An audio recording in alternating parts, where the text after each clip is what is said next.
Hi everyone and welcome back to my channel. I hope you all are doing well. तो आज करीबन सुबह के अब 4:30-5 बज रहे हैं और आज मैं सुबह सुबह ही उठ गई हूँ। एग्ज़ाम्स मेरे अल्टीमेटली ख़त्म हो गए हैं और एग्ज़ाम हो चाहे ना हो, जब एक आप पर रूटीन बन जाता है ना सुबह सुबह उठने का, तो सुबह आप ऑटोमेटिकली उठ जाते हो। मतलब आप कितना चाहिए प्लान कर ले कि आज सुबह थोड़ी सी लेट उठनी है, वो नहीं हो सकेगा। तो आज मैं फाइनली बहुत दिनों के बाद, करीबन 10 दिन के बाद, मैं वीडियो एडिटिंग करने के लिए बैठ रही हूँ। इसके रीज़न्स क्या है, चलिए आपको बताते हैं। तो मैं मोबाइल पे ज़्यादातर एडिटिंग करती हूँ अपने व्लॉग्स का। तो ये जो मोबाइल है मेरे, ये मैंने तब ख़रीदा था जब मैं फर्स्ट ईयर अपनी ग्रेजुएशन में थी, करीबन 2020 के समय। उस समय मैंने ये ख़रीदा था। तो उस समय ये मोबाइल ब्रांड न्यू था, तो उसमें मैं अपना सारा काम कर रही थी, एकदम परफेक्टली अब मेरा मोबाइल चल रहा था। कुछ दिनों से ना वो प्रॉब्लम कर रहा था, जैसे अचानक स्विच ऑफ हो जाना, चार्ज जल्दी से ड्रेन आउट हो जाना। तो मैं ऐसे सोच रही थी कि एग्ज़ाम्स ख़त्म हो जाए, उसके बाद इसको रिपेयरिंग शोरूम में ले जाऊंगी। उसके जो रेडमी के शोरूम है वहाँ पे मैं इसको ले जाके इसका सर्विसिंग करवा लूँगी। बट द थिंग इज़ कि आपको पता ही है कि आजकल की सभी पढ़ाई मोबाइल में चलते हैं, तो मोबाइल को हम ऐसे दे के भी नहीं आ सकते। इसलिए मैं रुक रही थी, थोड़ा सा वेट कर रही थी कि मेरे एग्ज़ाम्स ख़त्म हो जाए, उसके बाद मैं मोबाइल को सर्विस सेंटर दे के आऊँगी। पर शायद मेरे मोबाइल को ये मंजूर नहीं था, वो अचानक ही एकदम बंद हो गया। जिस दिन ये बंद हो गया था ना, उसका कोई ऐसे प्रायर कोई सिम्टम्स नहीं था। ऐसे अचानक मैं देख रही थी मेरे मोबाइल की जो चार्ज है ना, बहुत जल्दी ड्रेन आउट हो रहे थे। तो मैंने सोचा शायद उसको चार्जिंग की ज़रूरत है, और फटाक से ना विदिन हाफ एन आवर 100 से पूरा 0 हो गया था चार्ज। तो मैंने उसको चार्जिंग पे बैठा दिया था, पर वो चार्ज हो ही नहीं रहा था। मैंने करीबन 4 घंटे चार्जिंग पे लगा के रख दिया था मेरे मोबाइल को, पर वो चार्ज हो ही नहीं रहा था। तो क्योंकि मेरे मोबाइल पे चार्ज बिल्कुल भी नहीं था, तो वो ऑन भी नहीं हो पा रहा था। तो मैं जल्दी से नेक्स्ट दिन ही, क्योंकि ये संडे को हुआ था, नेक्स्ट दिन ही मैं इसको सुबह रिपेयरिंग सेंटर लेके दौड़ी।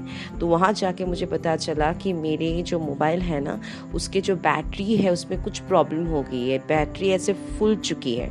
तो इसीलिए उसके जो मोबाइल के मेरे जो बैक कवर है ना, वो पेस्टिंग भी थोड़ी सी ढीली हो गई है, पेस्टिंग भी बाहर आ चुकी थी, कुछ बटन्स ऐसे कहीं गिर गए थे।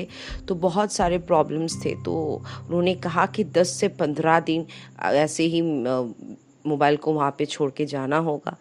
तो क्योंकि उनके जो सारे शोरूम्स हैं उसमें किसी भी मेरे मोबाइल के जो मॉडल है उसके बैटरी अवेलेबल नहीं था, इसलिए मोबाइल उनके पास छोड़ के जाना होगा। तो उस मोबाइल पे ना मेरे बहुत सारे प्री रिकॉर्डेड कंटेंट थे, मेरे स्टडी मटेरियल्स थे, और सब कुछ मैंने रिट्रीव, मैं कुछ भी नहीं कर पाई, वो उसी मोबाइल पे अभी तक है। तो मेरी तो हालत ही बुरी तरह ख़राब हो गई थी। तो इसी की वजह से ना मैं बहुत दिनों से एडिटिंग कर नहीं पा रही थी, क्योंकि मेरे पास और कोई दूसरा मोबाइल तो है नहीं। तो अब जाके मुझे मेरे पापा के मोबाइल मिले हैं, उसमें जाके मैं अब एडिटिंग थोड़ी देर कर रही हूँ, क्योंकि मैं कितने दिन ऐसे बैठी रहूँगी वीडियो बिना शेयर किए। तो इसलिए आज का एडिटिंग मैं अपने पापा के मोबाइल पे ही कर रही हूँ, क्योंकि मोबाइल आने में अभी भी 15 से 20 दिन रहेंगे। उसके बाद ही पता चलेगा कि मेरे मोबाइल में आखिरकार हुआ क्या है। तो आप लोगों के साथ बात करते करते मेरी जो बेड बनाने का काम है वो कंप्लीट हो चुका है। Generally this is the first thing which we all should do in the morning, bed बनाना। इससे क्या होता है, आपका एक परफेक्ट स्टार्ट हो जाता है आपके पूरे दिन का। तो छत पे आ गई हूँ, और यहाँ पे ना कोलकाता में समर के महीने में, गर्मियों के समय, काल बैसाखी एक तूफान का नाम है, वो बहुत कॉमन है। उसका ही यही नतीजा आप देख रहे हैं कि मेरी जो छत पे जो भी सारे टॉप्स है वो इधर उधर गिर गए हैं। और तूफान आने में चिंता सबसे ज़्यादा मुझे इस बात की है कि किसी को कोई परेशानी हुई या नहीं, इसकी तो टेंशन नहीं रहती। टेंशन इसी बात का रहती कि मेरे जो छत पे जो टॉप्स है ना, वो कहीं गिर ना जाए। तो वही हुआ है, पूरे पौधे इधर उधर गिर गए। ये देखिए, ये मेरे एक नींबू का पेड़ है, ये भी छोटा सा पौधा, ये भी गिर गया। इसके जो मिट्टी का जो टॉप है ना, ये बहुत ज़्यादा ये टूट गया है, इसको भी ठीक करना है। तो इसीलिए मैं छत पे आ गई पापा का हाथ बटाने के लिए। तो चलिए अब जल्दी से ये काम कर लेते हैं क्योंकि अब बारिश भी होने को है। तो जनरली मैं डाइट पे रहती हूँ, तो डाइट में हर दिन ना मैं ओट्स लेती हूँ और हर दिन ओट्स खाना उतना अच्छा भी नहीं लगता है। तो इसीलिए आज ओट्स मतलब ऐसे हम अपनी डाइट को ब्रेक भी नहीं कर सकते, तो इसलिए द बेस्ट ऑप्शन इज़ कोई हेल्दी ऑप्शन चूज़ करे। तो इसलिए मैं आज पोहा ले रही हूँ। Poha is a healthy option, इसमें उतना वेट गेन होता नहीं है और एक चेंज भी हो जाता है, तो इट्स अ हेल्दी ऑप्शन। तो इसलिए मैंने क्या किया है, 250 ग्राम जो थिन वाला पोहा है ना, उसको अच्छी तरह से धो के उसमें नमक चीनी मिला के उसको अच्छी तरह से हम स्ट्रेन आउट करने के लिए एक ऐसे छन्नी में रख देंगे। पानी स्ट्रेन आउट होना बहुत ज़्यादा ज़रूरी है। फिर थोड़ा सा ऑयल गरम करके कढ़ाई में हम इसमें 1 टीस्पून जो येलो मस्टर्ड सीड्स है ना उसको डाल देंगे। ये जैसा ही गर्म हो जाए ना, ध्यान से इसमें करी पत्ता डाल लेंगे। मम्मी जब डाल रही थी ना ऐसे छींटें आ रही थी, बहुत ज़्यादा डर लग रहा था। तो अब इसमें हम डाल देंगे एक छोटा सा प्याज। हम इसमें आज प्याज डाल रहे, अगर आप नहीं चाहे तो आप इसको ऑमिट भी कर सकते। सो इस प्याज को हम थोड़ा सा प्याज को लाइट पिंक होने देंगे। उसके बाद हम ऐड करेंगे वेजिटेबल्स। मैं हमेशा ही कहती हूँ कि मेरी जो भी मील्स है उसमें मैं वेजिटेबल डालना बहुत ज़्यादा प्रेफर करती हूँ। इससे क्या होता है, आप वेजिटेबल बहुत सारे खा भी लेते हो। इसमें मैंने 1.5 कप बीन्स लिए हैं। छोटा सा मेरे पास एक गाजर था, उसको भी मैंने डाल दिया और 2 ग्रीन चिलीज़ डाल दिए हैं। इसको अच्छे से हम सॉटे करेंगे क्योंकि ये थोड़ा सा सख्त होता है ना, कवर करके 2 मिनट के लिए। उसके बाद हम इसमें थिनली साइज 2 स्मॉल पोटैटोज डाल देंगे। Being a Bengali we love potatoes in everything, इसलिए हम 2 पोटैटोज डाल दिए। अगर आप चाहे तो इसको ऑमिट भी कर सकते हैं। उसके बाद हम डालेंगे एक पूरा शिमला मिर्च, because I am trying to make it as healthy as possible, इसलिए मैं बहुत सारे ग्रीन्स इसमें डाल रही हूँ। अगर आपके पास और भी वेजिटेबल्स है तो आप वो भी डाल सकते हैं। अब इसमें नमक डाल के हम इसको अच्छी तरह से मिक्स करके कवर कर देंगे जब तक ये थोड़ा सा सॉफ्ट नहीं हो जाए। सॉफ्ट हो जाने के बाद जो हमने धो के ऐसे पानी ड्रेन आउट करके जो पोहा रख दिया था ना, उसको दे के हम अच्छी तरह से अब मिक्स कर लेंगे।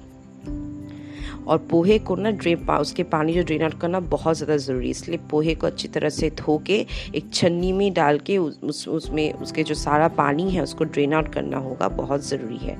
तो उसके बाद हम ये देखिए थोड़ा सा ये अच्छी तरह से मिक्स करने के बाद फाइनली हम इसमें नमक और हम यहाँ पे गुड़ डालें। अगर if you want sugar you can also add that. और उसके बाद हम इसमें 1/2 टीस्पून ब्लैक पेपर डाल देंगे। बस हमारा पोहा ऑलमोस्ट रेडी है। इट्स वेरी इजी रेसिपी, इसको बनने में ज़्यादा टाइम लगता नहीं है, but it's a very healthy option. अगर आप चाहे कि थोड़ा अपनी डाइट पे चेंज करना तो आप इसको बेशक यूज़ कर सकते हैं। और इसमें मैं थोड़ा सा रेजिन्स डाल रही हूँ और थोड़ा सा बादाम डाल रही हूँ to make it much more healthy. अगर आप चाहे तो इसको आप बेशक ऑमिट कर सकते हैं। तो अच्छे से मिक्स करने के बाद आवा poha is ready to be serve. चलिए इसको सर्व कर लेते हैं। And do give this recipe a try and let me know in the comment section कि आपको ये रेसिपी कैसी लगी। हालांकि पोहा बनाना सबको आता है, but I have share this recipe because मेरी मम्मी इस तरह से बनाती है, मुझे खाने में बहुत अच्छा लगता है।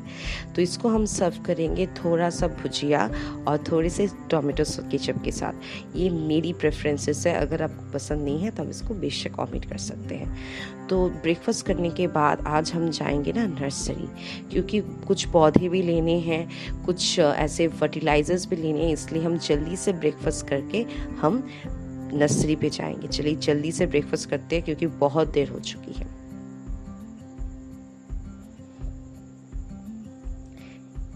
चलिए अब ये वाला जो नर्सरी है ना, ये हमारे घर के बहुत पास ही है और यहाँ से ही ना हम हमेशा ऐसे प्लांट्स खरीदते हैं। और नर्सरी में आते ही ना आपको मतलब मुझे तो ऐसा होता है कि मेरा मन होता है कि मेरा बस चले कि अगर मैं सभी पौधे खरीद के अपने घर ले आऊँ। इतना अच्छा लगता है, आँखों को इतना सुकून मिलता है कि हम क्या ही बताएं। चारों तरफ ग्रीन्स, ऐसा लगता है कि मानो हम पूरा का पूरा जो नर्सरी है वो खरीद के घर पे ले आए। तो मेरे साथ तो हमेशा ही होता है, मैं चाहती हूँ एक चीज़ खरीदने के लिए 2-4 और चीज़ खरीद के ले आती हूँ।